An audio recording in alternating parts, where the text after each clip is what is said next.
Greetings everyone. I'm going to try and make this video as short as possible, but this is everything you need to know to learn how to do unclean vocals.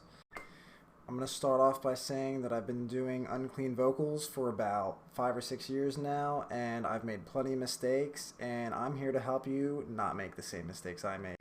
So the first and perhaps one of the most important things when it comes to doing any sort of vocal instrumentation is drink plenty of water, and definitely do not smoke or drink alcohol before doing singing or screaming, because that's going to dry out your vocal cords and dehydrate your whole throat, and it actually inflames all the muscles in your larynx and your neck. So that's the first thing. Drink plenty of water, don't drink or smoke. Now on to warming up. Warming up is perhaps one of the most important things in any sort of vocal instrumentation, and if someone tells you otherwise, then they're just plain wrong, because you're using a lot of the muscles in your neck, and if there's any sort of tenseness or discomfort, you're going to be straining yourself and you could potentially damage your voice. I'm going to keep this diagram of the larynx right here just because I'm going to reference it multiple times throughout the video. But anyway, on to warming up. So the first thing we're going to do is we're going to feel up here, right underneath our jaw, with our hands. And there's this bone up here called the hypoid bone. You may or may not be able to feel it, but if you can, it should be free floating right at the top of your larynx, right under your jaw. And you're just going to gently move it back and forth. Not while you're talking, but move it back and forth for about 20 seconds gently. If you're feeling any discomfort at all, stop. I'm not trying to discomfort you, but this is a good way to loosen up some of your upper muscles that move your larynx up and down. And we're going to do that same thing. We're going to grab the whole larynx. We're going to move it side to side ever so gently. Make sure you have a good hold on it. And it's normal to feel some clicking or popping, obviously if it's not hurting you, but clicking or popping is just a sign of muscle tenseness within the larynx and the surrounding area. And then after that, all you're going to do is just drag down on your larynx gently. We want your larynx as far down as possible in a nice relaxed position. And basically you're going to do each one of those things for about 20 seconds at a time, or as long as you feel comfortable doing it. After you've given yourself your laryngeal massage, that's what it's called when we just did that thing, you're just going to go ahead and drink a room temperature to mildly warm glass of water. Not hot, you don't want to burn your throat. Actually, you don't even have to drink the whole glass of water. Just drink some warm water just to relax your muscles, and then we can move on to our screaming. So the next most important thing when it comes to singing or screaming is using your diaphragm to do your breathing and your exhaling. And I know some of you have probably seen music videos where a vocalist will go big chest breath and then do their vocals, and that's fine and all because they're probably lip syncing and they just want it to look cool, but in reality, to do things properly, you have to breathe with your stomach. I mean, your rib cage is going to be a slight part of it because that's just natural, but I'm sure there's other videos on how to breathe with your diaphragm, but that's not why we're here today.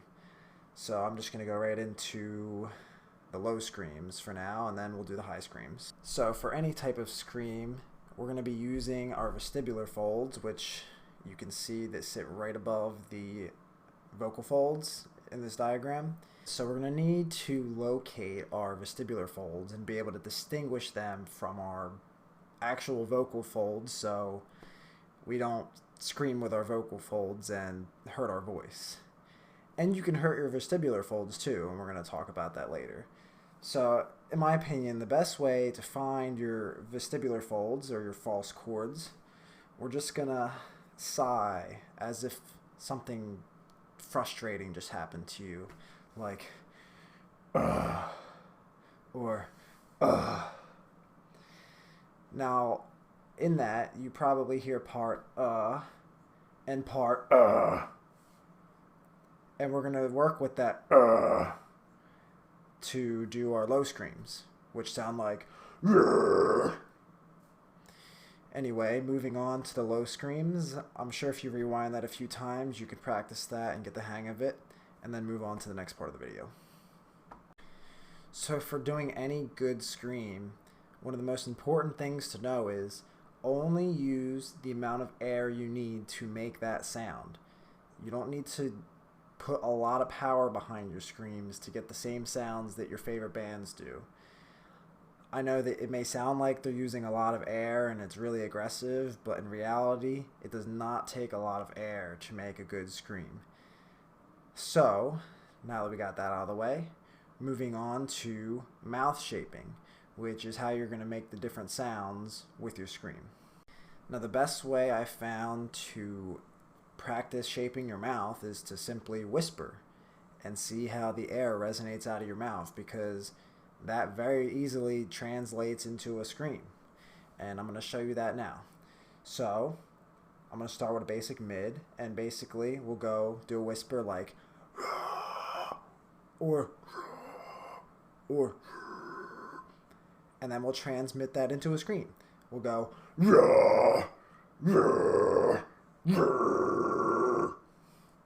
and I did those same 3 mouth techniques while I was whispering. So practice your whispering, practice locating your vestibular folds, and feel free to keep replaying this part of the video until you have this down, or move on to the next part, which is high screams. So for high screams, or screams that sound like this, you're going to need to take a different approach than what we were just doing. One aspect is not going to change though, and I'm sure you noticed that when I just did that scream, my mouth opened up like, instead of the we were doing earlier. Like I said, the shape of your mouth greatly changes the sound of a scream with vestibular folds.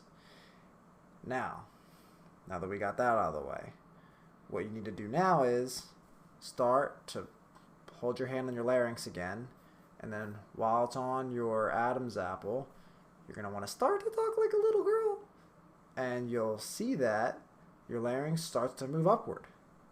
And that's exactly what we're going to do with our high scream. We're going to move the larynx upward to get our vocal folds and our vestibular folds closer to our mouth, and then we're going to open up our mouth wider, and we're going to start to use the soft palate, which is at the back of your nasal cavity, and we're going to kind of talk like this.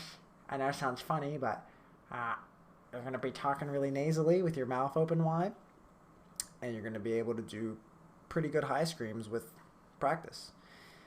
And that's the last thing.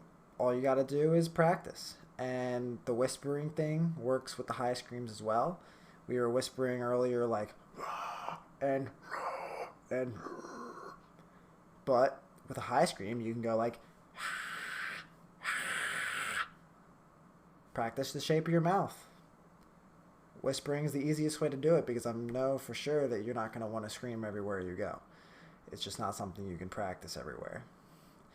So that was it for today, and if you have any more questions, feel free to leave them in the comments. And thanks for watching.